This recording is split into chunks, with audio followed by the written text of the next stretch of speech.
बच्चों, आज हम सर्वनाम इसके बारे में देखेंगे। तो सर्वनाम की परिभाषा, तो देखो सर्वनाम की परिभाषा क्या है।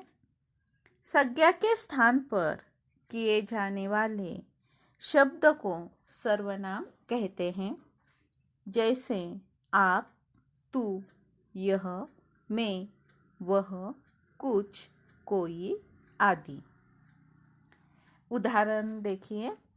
राम खेल कर आया, वह अब पढ़ेगा।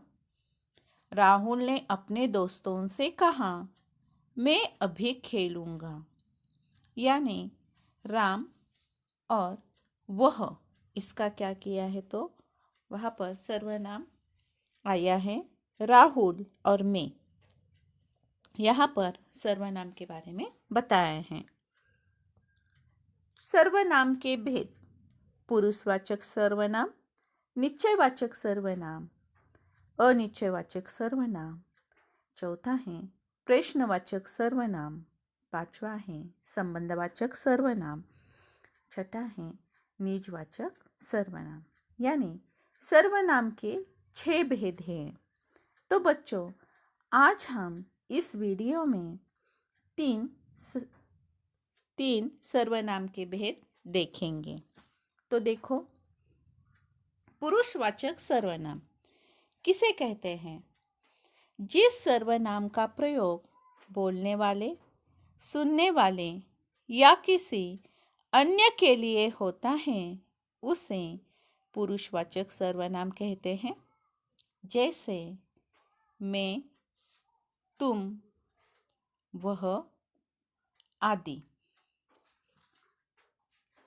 तो देखो, उत्तम पुरुष, इसके पुरुषवाचक सर्वनाम के 3 भेद हैं। उसमें से पहला है क उत्तम पुरुष, जिसको ऐसा कहते हैं कि बोलने वाले। जिस सर्वनाम का प्रयोग बोलने वाला या लिखने वाला अपने लिए करता है, उस सर्वनाम को उत्तम पुरुष कहते हैं। उदाहरणार्थ देखिए। मैं पत्र लिखता हूँ। दूसरा है हम रोज स्कूल जाते हैं। तो देखो, यहाँ पर बोलने वाले में आता है मैं, मुझे, हम, हमें। यह क्या आता है तो उत्तम पुरुष में आता है।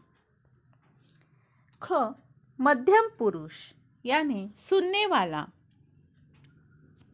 बोलने वाला या लिखने वाला जिस सर्वनाम का प्रयोग सुनने वाला या पढ़ने वाले के लिए करता है, उस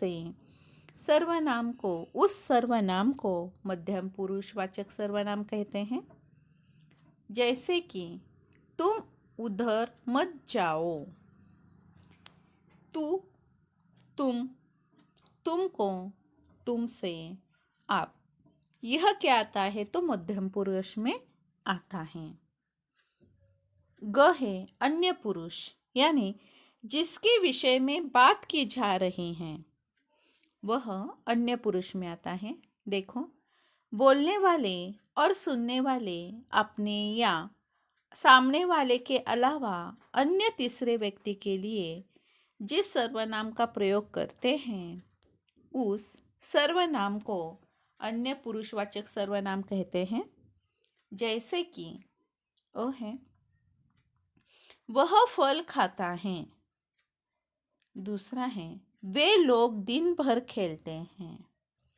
तो देखो, जिसके विषय में बात की जा रही है, ऐसे उदाहरण है वह, वे, यह, ये, उसे, उससे, उनको, उनके लिए।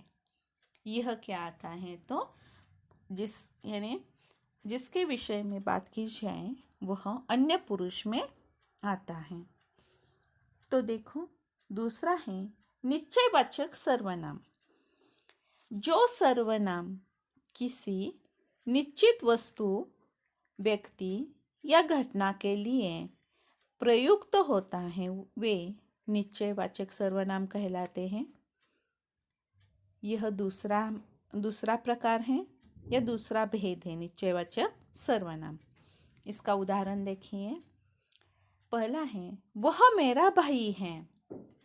यह एक किताब है। यह गेहूं के वही दाने हैं।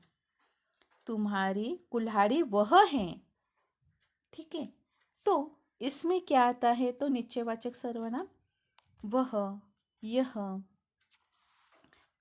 यहाँ पर सर्वनाम आता है। अनिश्चयवाचक सर्वनाम, जो सर्वनाम, तीसरा प्रकार है यह अनिश्चयवाचक सर्वनाम, जो सर्वनाम किसी अनिश्चित वस्तु, अनिश्चित व्यक्ति या अनिश्चित घटना के लिए प्रयुक्त होते हैं वे अनिश्चयवाचक सर्वनाम कहलाते हैं। जैसे कोई आ रहा है, दूसरा है कुछ काम करो। और देखो उदाहरण, बाहर कोई है, माँ कुछ खाने को दो। इसमें से कोई और कुछ, यह क्या होता है? तो अनिश्चयवाचक सर्वनाम का बोध कराते हैं। तो बच्चों, अगले वीडियो में हम प्रश्नवाचक सर्वनाम, संबंधवाचक सर्वनाम, निजवाचक सर्वनाम, इसके बारे में देखेंगे।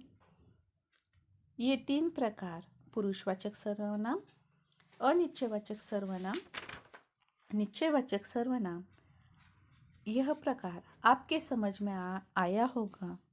धन्यवाद।